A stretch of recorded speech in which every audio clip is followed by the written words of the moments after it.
Good morning, dear city representatives, dear participants, ladies and gentlemen, good morning. My name is Denise Bax. I work in the culture sector at UNESCO. First of all, I would like to thank the organizers for inviting UNESCO to participate in Change Now 2020. By 2050, the majority of the world population will live in cities, which will become more diverse, multicultural, educated, and connected than ever before. At the same time, cities are facing increasingly challenging global issues such as poverty, social inequalities, climate change, discriminations, and disasters. 2.2 billion people are estimated to live in slums in 2030. 90% of urban expansion will be in the developing world in the coming decades. On average, 200,000 people move into cities around the world per day. These facts and projections illustrate how crucial it is to work together and share best experiences and practices in order to develop and scale up innovative, sustainable solutions to urban challenges. City stakeholders and actors have become the front runners of sustainable development, particularly at the local level, among which local authorities are sources of innovation for strategies and policies conducive to sustainable development under the UN 2030 agenda. Much of the innovation across different aspects of urban development, such as transportation, energy efficiency, social inclusion, quality education, and environmental challenges is happening at the local level. We must capture this local innovative power and bring it to the international level so that it can be integrated in the global policy making frameworks for sustainable development. UNESCO believes that to make cities livable, enjoyable, and sustainable places, we need innovation in all spheres of human activity. As a result, over the years, UNESCO has launched and developed a portfolio of programs and networks on and for cities. Together with my colleagues today, we will share with you the UNESCO vision and action across its different areas of expertise and work. So I will be pleased also to tell you that UNESCO launched a UNESCO Cities platform, an international and integrated platform of cities, aimed at creating synergies among cities and the different areas of our work. So we are pleased to show you this leaflet which presents you the purpose of this international cities platform. As a program coordinator of the UNESCO Creative Cities Network, an international platform for exchange and collaboration consisting of 246 cities around the world that are committed to the implementation of the 2030 agenda by placing culture and creativity at the core of their urban development plan. I am pleased to share with you one example on how creativity can effectively leverage innovative urban solutions. In the city of York, a UNESCO creative city, a project called Genius combines social change and local participation by opening up dynamic citywide conversations. The municipality engaged all stakeholders and its residents to develop promising solutions to deliver economically and socially sustainable local services. Among them, there is Telecare program, an assistive technology service that detects health issues in elderly residents, allowing them to remain independent yet safe. We have numerous examples of urban solutions within UNESCO programs, and I'm sure that my colleague will share with you some examples from their perspective of urban solutions we've developed with the cities. So now I would like to give the floor to my colleagues, and please listen very carefully what UNESCO is doing, and we are very happy to share with you our program. Thank you. Thank you, Denise. Good morning, everyone. My name is Maud Berthelot, and I work at the Intergovernmental Hydrological Program of UNESCO. And here today to represent the Megacities Alliance for Water and Climate. So this network was born from the idea that all around the world, these past 30 years, megacities have flourished. From Beijing to Mexico, from Buenos Aires to Lagos, from Paris to Manila. And they all face common problems related to their water. It can be water shortage, insufficient sanitation capacity, flooding, or sea level rise. It can be many things. But so we wonder, how can we reduce the vulnerability of these megacity, and especially in least developed countries? So one solution was identified in 2015 at the first international conference on water, megacities, and global change, which took place in UNESCO during COP21, where a declaration was signed to propose the establishment of a platform for megacities to exchange knowledge, to share their best practices in different fields related to water. It can be economic, organizational, operational, social, cultural fields. And so the idea basically is to emphasize their interconnectivity so that they better work together, they better support each other. So that's the Megacities Alliance for Water and Climate. So we do that by developing project and partnership among academia, water operators, financial institutions, among and between megacities. And we also develop scientific tools or report studies. For example, we published a book in 2016 to present 16 megacities in developed and developing countries, and to show how they manage their water and how they face water issue and how they solve it. We are also decentralizing our efforts by creating different platform, regional platform in different continents. And this year we will have 3 regional meetings, where all these meetings will lead us to our global event, which will take place 5 years after the first edition, so Omega 2020. The idea is to gather water actors from all around the world so that they work together during 4 days to find solution to address water issues at urban level.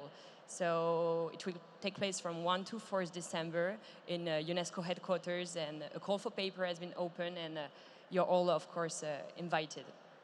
So now back to present, and let me show you an example of a cooperation we are running between Manila and Paris.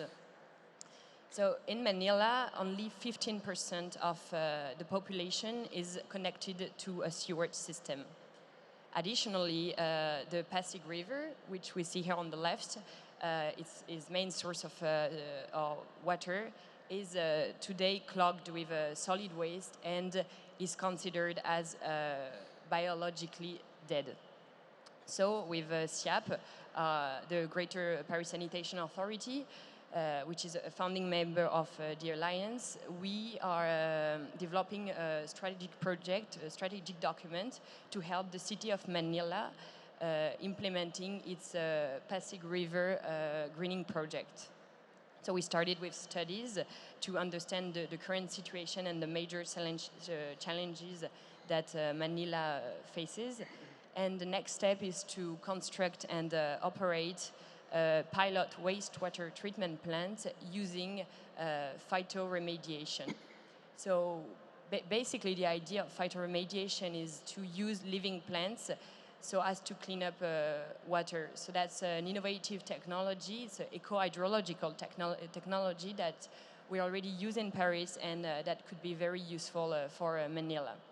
And now we are studying the possibility to expand this technology and this solution all along the river for its global rehabilitation.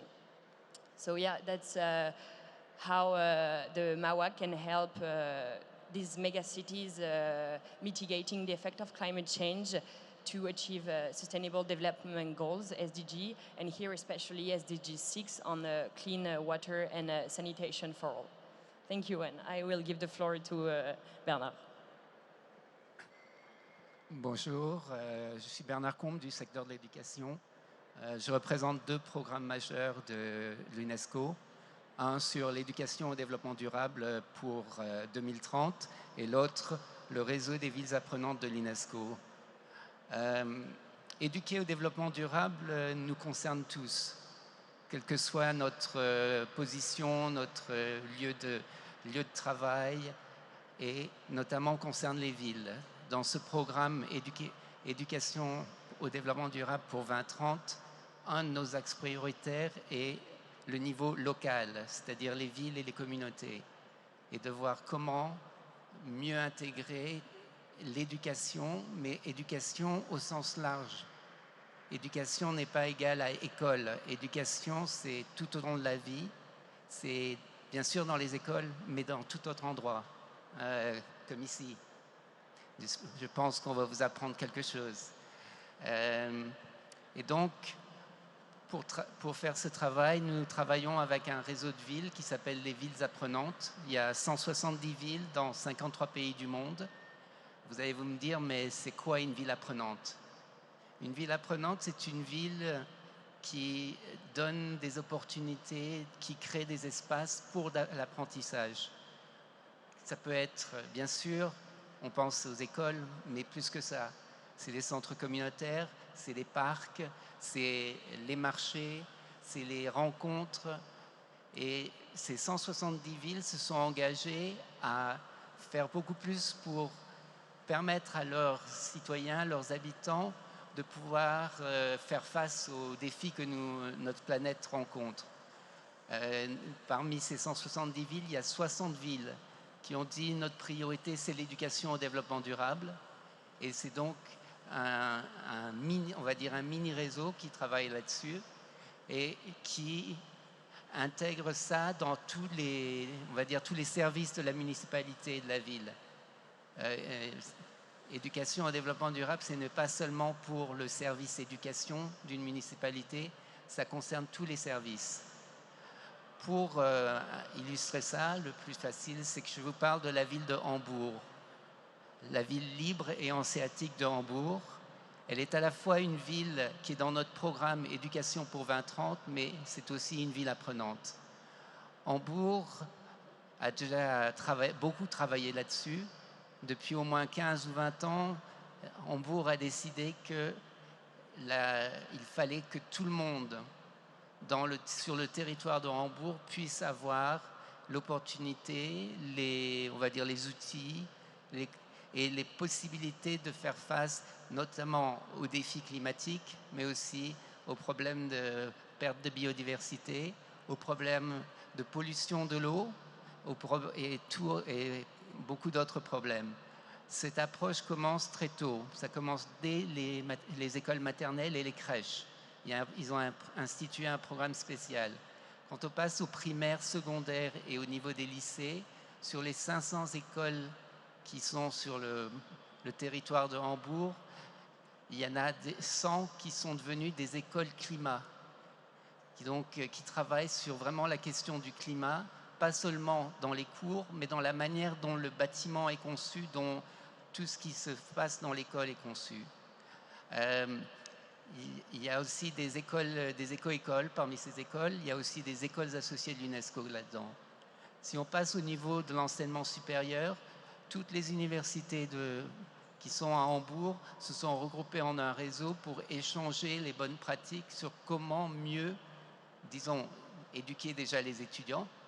Et pour cela, tous les nouveaux étudiants, la plupart, il y a plus ou moins 25 000 nouveaux étudiants tous les ans à Hambourg, reçoivent un petit livret développement durable, mais aussi un petit répertoire de la ville qui recense tous les marchés bio, tous les cafés où on peut faire réparer sa bicyclette, tout autre endroit où ils peuvent avoir des opportunités de trouver d'autres personnes qui travaillent sur ces idées-là.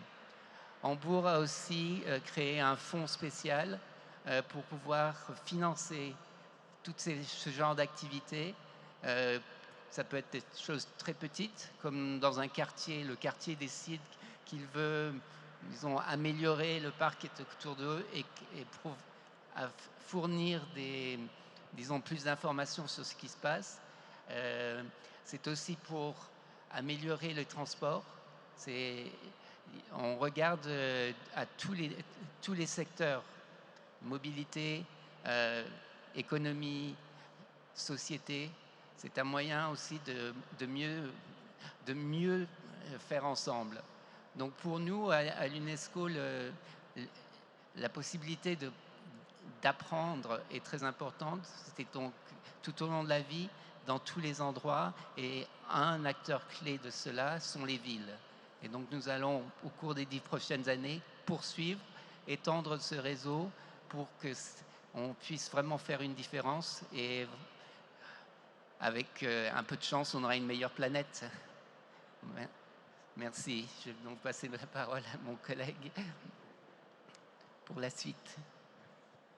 Good morning. Thank you, Bernard. My name is Linda Tino Leduaran. I am coordinating the UNESCO International Coalition of Inclusive and Sustainable Cities.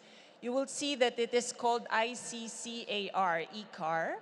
It was formerly the International Coalition of Cities Against Racism, which was launched by UNESCO in 2004. And since then, the network of more than 500 cities across all continents has evolved into a network where we strive to fight different types of discrimination in the fields of housing, culture, education, employment. So this is a collection of cities that are engaged to fight against discrimination in all its forms. And this is done through the development of different social policies, also capacity building initiatives across the municipality, including working with different NGOs in the cities, and also doing a lot of advocacy and awareness raising efforts within the municipality. Now, what is important is that we talk about a lot on urban development, but the aim of this network as it stands now, aiming for inclusive and sustainable cities, it is not just about technology, environment, ecology, or things that you talk about, smart cities, green cities. It is also about bringing the human face to urban development. Now I have the honor to present to you the Vice Mayor of the city of Nancy, which is one of the most active members of the coalition through the European Coalition of Cities Against Racism. Je vous présente, je donne la parole à Madame Lucienne Redercher, l'adjointe au maire à la culture, intégration et les droits de l'homme de la ville de Nancy. Merci beaucoup. Merci à l'UNESCO de m'avoir invité pour représenter une ville française parmi bien d'autres, une ville de 100 000 habitants qui s'appelle Nancy. Nancy est une ville qui se situe en Lorraine. Je vais faire un tout petit préambule pour vous expliquer la démarche qui va suivre. La Lorraine est aux frontières de l'Europe. Elle est limitrophe de 4 pays européens.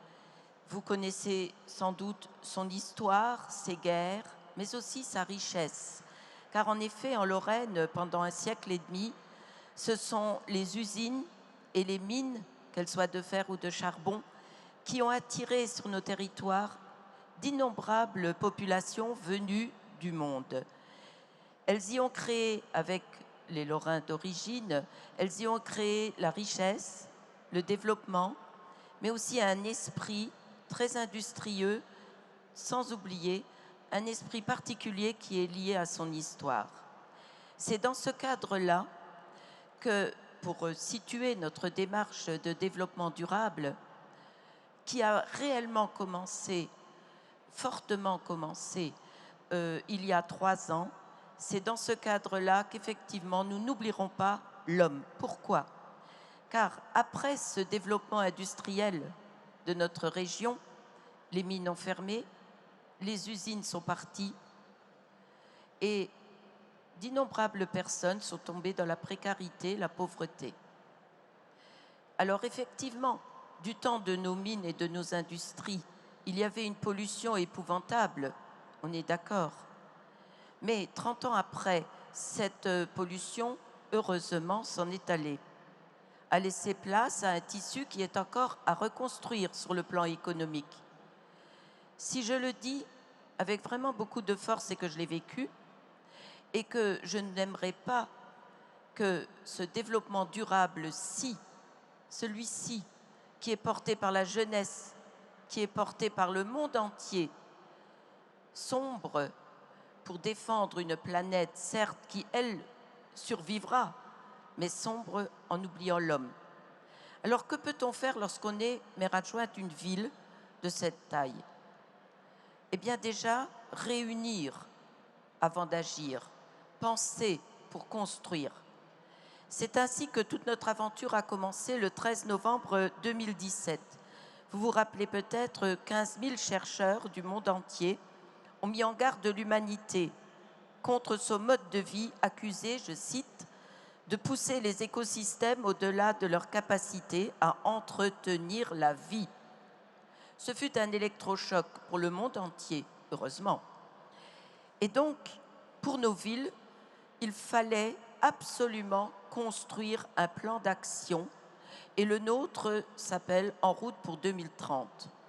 Il est long, mais je ne peux pas vous le décrire dans sa globalité. Je vais donc en tirer uniquement quelques lignes. Nous nous sommes dit qu'il fallait agir immédiatement, mais de façon précise et concrète, pas seulement avec des paroles. C'est pour ça qu'on a distingué dans le fourmillement d'actions et d'idées qui nous sont venues de la population, des universités, des experts et de nos réseaux de villes, car effectivement nous sommes membres des réseaux européens, mais aussi des réseaux mondiaux. Une ville se doit d'être ouverte sur le monde.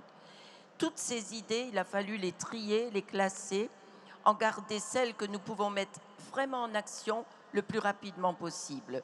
Ce qui nous donne l'idée de 3 villes en une.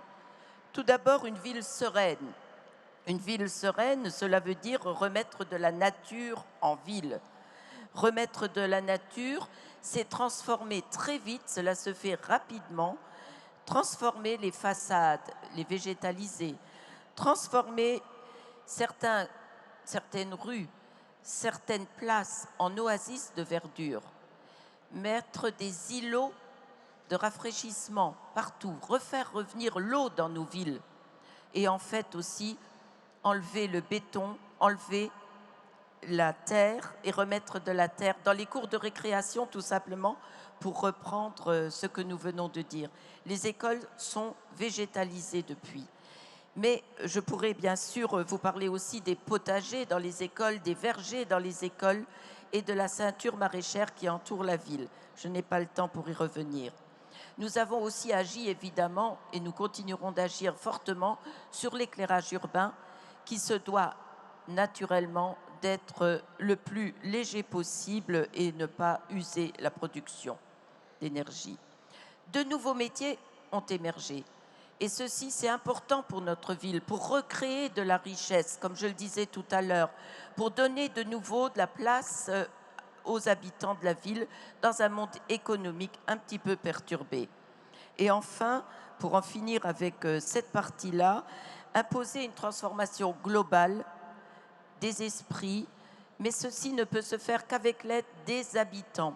Ce qui fait qu'il a fallu aller chercher dans tous les quartiers, dans toute la diversité, tout un panel d'habitants volontaires ou experts pour travailler à nos côtés au niveau de la ville. La philosophie de notre ville, c'est de permettre à chaque citoyen, dans sa diversité, de se réaliser et de s'épanouir au sein de la cité. C'est une politique humaniste exigeante que nous menons depuis plus de 30 ans. Par exemple, je ne pourrai pas développer l'ensemble de nos actions, mais je vais en citer quelques-unes. Nous avons un salon du livre à l'automne, le 2e de France, et ce salon du livre nous permet de récompenser le prix du livre des droits de l'homme.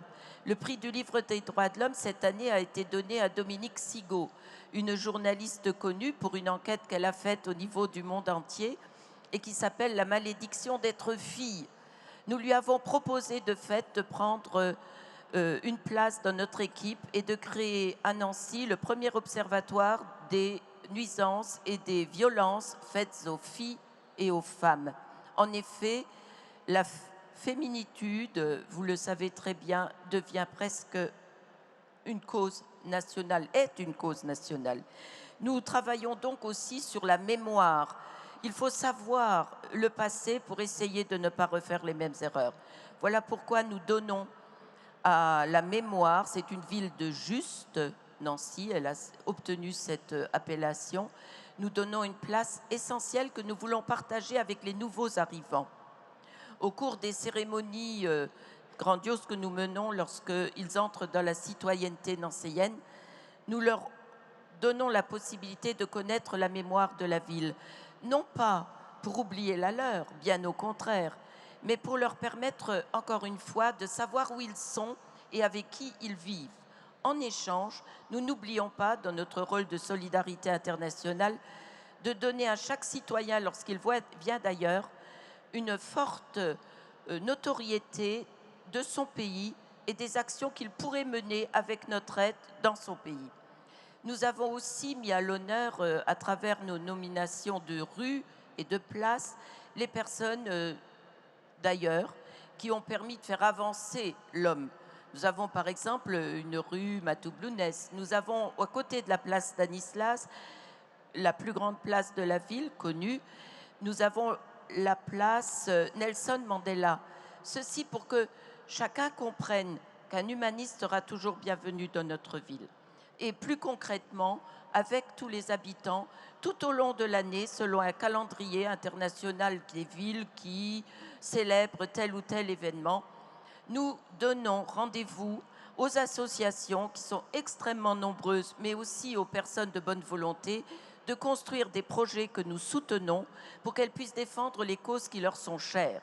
J'ai parlé de la cause des femmes, je pourrais dire bien sûr toutes les causes, et entre autres la lutte contre les discriminations et contre le racisme. C'est pour ça que nous sommes aussi en lien avec le musée de l'histoire de l'immigration, ici à Paris. Nous avons fait un partenariat depuis très longtemps avec ce musée, qui s'appelait la Cité de l'histoire de l'immigration, pour offrir encore une fois à nos populations l'expertise d'une région telle que la nôtre. Mais aussi, il faut passer des moments festifs, des moments agréables. Ce sont des temps forts de notre ville qui retrouvent leur raison d'être parce que toute la population, toutes les générations se réunissent par exemple à la Saint-Nicolas, qui est une fête emblématique de Lorraine, mais aussi dans le monde et surtout en Europe. On se retrouve pendant 3 semaines sur des festivités sans fin au cœur de l'hiver. Cela fait du bien et réjouit les cœurs. car dans le développement durable, il y a une notion qu'il ne faut pas oublier, c'est celle du bonheur. Le bonheur, évidemment, on me fait signe d'arrêter, Oui. le bonheur, c'est quelque chose d'important pour que les projets puissent prendre vie. Alors oui, à la lutte contre les discriminations, contre le racisme, mais aussi pour une population apaisée, sereine et humaniste. Merci. Merci beaucoup, Lucienne. I am now passing the microphone to my colleague. Yes. Thank you so much. In fact, in our presentation, we actually threw at you a bunch of adjectives from connected, intelligent, innovative, creative, inclusive, resilient, resolutely sustainable. So all of these constellation of adjectives somehow, signifies a smart city. And if you really like to find out, how technology can somehow allow you to achieve these adjectives for your cities, we will be organizing an event called the NetExplore Smart City Accelerator on 18 and 19 of March here in Paris. The registration is free, so you are all invited to participate in this one. And one of the projects that I will present, given the fact that we have got very little time to adjust, the project that I will be presenting is in 2012. Government of India approached a consortium which included UNESCO, and it had Indian Institute of Science, Birla Pilani, Hydrology, that's Hyderabad, NIT Warangal, CDAC Trivandrum, KSNDMC, MSU, Baroda, Purdue University, and UNESCO. Together, what we did was we were tasked to deal with the flood, and we were given a city, Bangalore, because Bangalore faces flooding year after year. So what we were tasked to do was to somehow come up with a technology-driven solution to solve, to assist urban flood management in the city of Hyderabad. And for this, we have developed a very nice ensemble of initiative, which includes, hydrological model, and which also includes, climate change, assessment, development of 2D and 3D models, and all of these things are available in a suite. And based on this, what we normally do is, we develop a little a lab experiment around this thing. And taking this, lab experiment, what we do is we deploy a bunch of sensors to understand how the city drains are behaving, and at the same time, how the rainfall and runoff, pattern in the city are behaving. So based on that, what we also do is, we have developed a technique based on LIDAR. And using LIDAR, we have developed a very fine resolution map of the city of Bangalore. And based on this, we have developed a thing called Baruna Mitra, and it actually helps the city deal with flooding. And in fact, the last year assessment gives us that we managed to save something like, 50 million US dollar to the city of Bangalore because of this initiative. So if you think that you have a candidate city and you would like your city to become flood proof, please contact UNESCO. We'll definitely be able to help you. Thank you. Our colleague, Ms. Alba Samavide. Thank you. So today I'm here representing the World Heritage Cities Program. It's one of the 6 thematic programs of the World Heritage Committee, and I'm sure all of you know World Heritage, UNESCO World Heritage. Our program is addressing especially those sites, a bit more than 300, that are either cities in themselves, parts of them, living parts of the city, or a cultural landscape inside them. And what we do is basically to develop theoretical frameworks and assist state parties, site managers, mayors, experts, developing new creative tools for their management. What is special or innovative about the program? what we do is based on the 2011 recommendation on the historic urban landscape. What is that? So it's a new approach towards heritage that recognizes not only the built heritage, but all its connections with the setting, with the living communities surrounding it, with the landscape. So we are not approaching it anymore as something frozen, something that has limits, but as a living entity that has to be managed together with all of the different layers of its context, and in this case, of the city.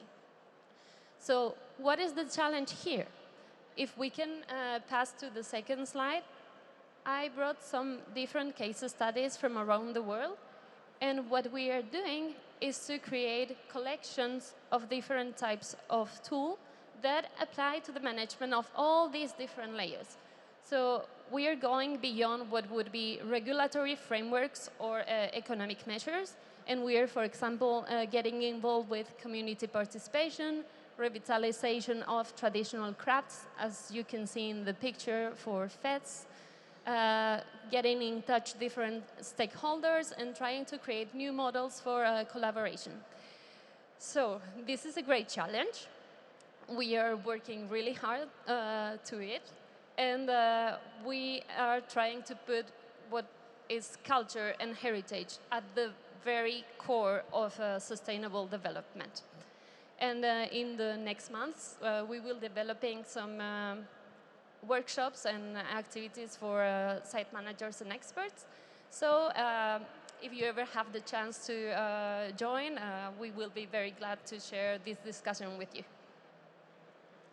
Thank you. Merci. Vous l'aurez compris, donc, l'UNESCO a différents programmes des villes autour, justement, ce que j'ai appelé la plateforme des villes de l'UNESCO. Il était essentiel aussi pour nous de vous présenter le travail de l'organisation avec ses différents partenaires dans les pays, dans les villes, et nous vous invitons justement à rejoindre les efforts de l'UNESCO pour appuyer la promotion et le développement de villes durables d'aujourd'hui et de demain. Nous sommes ici, vous pouvez aussi bien entendu nous contacter pour pouvoir avoir des informations que vous souhaiteriez plus approfondies sur certains programmes qui ont été évoqués, et bien entendu vous connecter sur le site de l'UNESCO. Encore merci.